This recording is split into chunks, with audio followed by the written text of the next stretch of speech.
Hello, my name is Sam Brogan and welcome to my rehabilitation vlog.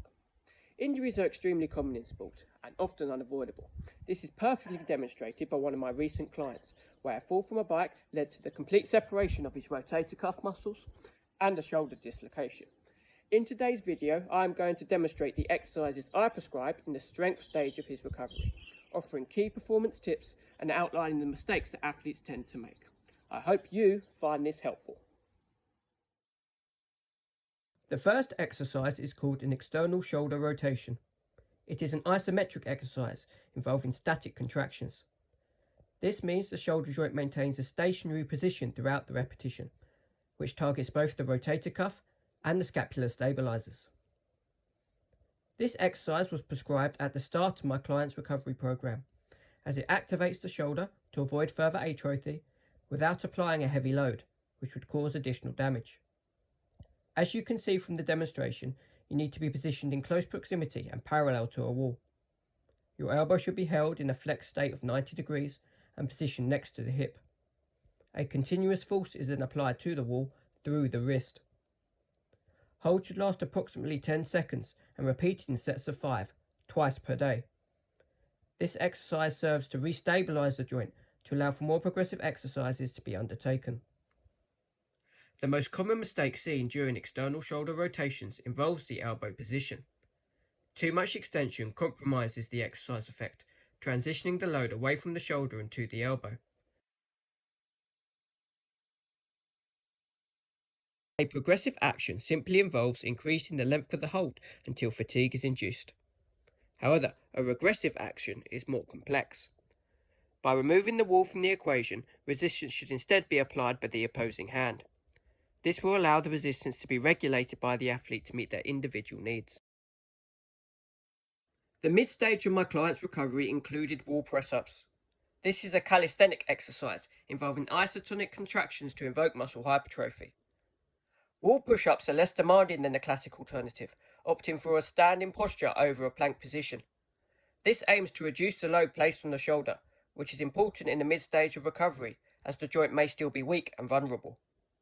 Similar to a normal press-up, this exercise targets the pectoral, abdominal and rotator cuff muscles, the latter of which is responsible for regulating joint stiffness at the shoulder.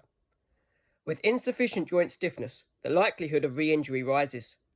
The nature of wall push-ups, incorporating both eccentric and concentric contractions, serves to improve the joint's mechanical properties and prevent this possibility. Correct form requires you to stand approximately 1 meter from the wall, with your feet positioned at shoulder width and your hands on the wall at shoulder height. Straight alignment should be maintained from the head to the ankle, with your weight distributed equally on the balls of your feet. In a cyclic manner, rotate your shoulders outwards and lower yourself to the wall, bending your elbow as required. Hold your lower position briefly before returning to your original position. You should aim to complete 3 sets of 8 to 10 repetitions twice per day, maintaining a controlled speed throughout. Technique and posture are key to this exercise. Athletes should take care not to stick out their bum or flex their hips. Hands and feet position also need to be considered. Fingers should face towards the ceiling to avoid discomfort at the wrist, and feet should be positioned at shoulder width apart and forward facing for optimum benefit. If this exercise is too hard, athletes are encouraged to stand closer to the wall. This reduces the work done at the shoulder, changing the focus from improving stability to improving mobility. To make the exercise more challenging, simply switch to the classic alternative, as demonstrated in the video here.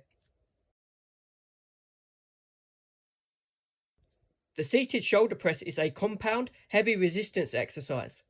Its biggest benefactors are the anterior deltoid muscles, but it also activates the upper pectorals, abdominals and trapezius. To start, an athlete should take a dumbbell in each hand and sit down with their feet shoulder width apart. Their back should be compressed against the bench, and this position should be maintained throughout the repetition. To isolate the shoulders, the bench should be positioned on a slight incline, allowing the weights to be lifted just in front of the ears. Too upright and the technique is compromised. Too flat and the pectorals become the muscle of focus. To initiate a repetition, the weight should start between your shoulders and your ears and angled in approximately 10 degrees. Once comfortable, extend your arms, engaging both your core and your glutes to elevate the dumbbells above your head. To optimize the benefits, your arms should not achieve full extension, nor should the dumbbells collide. The dumbbells should be lifted in a controlled manner to achieve a brief pause, before they are then returned to their starting position. Though a bilateral exercise, using dumbbells allows athletes to identify strength deficits between the two shoulder joints. This is extremely relevant when recovering from a shoulder dislocation, as an imbalance is often inevitable. If discomfort is felt at the rotator cuff, it is likely that the dumbbells were lifted too close to the head. You should also take care not to push from your lower back, as apparent when your back loses contact with the bench, as this will cause discomfort and reduce the load at the shoulder. If this exercise is too challenging, simply switch the weights for a resistance band. If it is too easy, simply increase the weight. The final exercise, and arguably the most challenging, are standing lateral raises. It is considered an isolation exercise, which specifically targets the lateral deltoids. At this stage of recovery, an athlete's focus should be on optimizing strength regain, achieved through movements with high resistance. Lateral raises are perfectly suited to achieve this goal, encouraging muscle hypertrophy and enhancing shoulder mobility. As demonstrated here, an athlete should start with a weight in each hand with their feet shoulder width apart.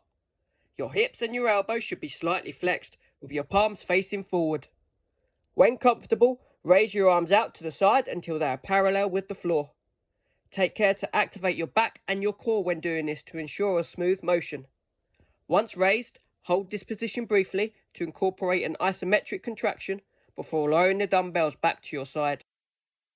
Common errors include raising the dumbbells too high or maintaining a too straighter posture. Both of these will cause discomfort, the first in the shoulders and the second in the back. Due to the difficulty of the exercise, it is common for athletes to jolt and use their legs for momentum. This is discouraged as it removes the load away from the lateral deltoids and compromises the effectiveness of the exercise. If you are someone who will find this exercise too challenging, it is encouraged that you use a wall for additional support, as shown here. If progression is what you desire, the answer is the same as before, simply increase the weight. So, that concludes my video. Thank you for watching, and I hope my demonstrations has improved your understanding of how to regain strength during shoulder rehabilitation.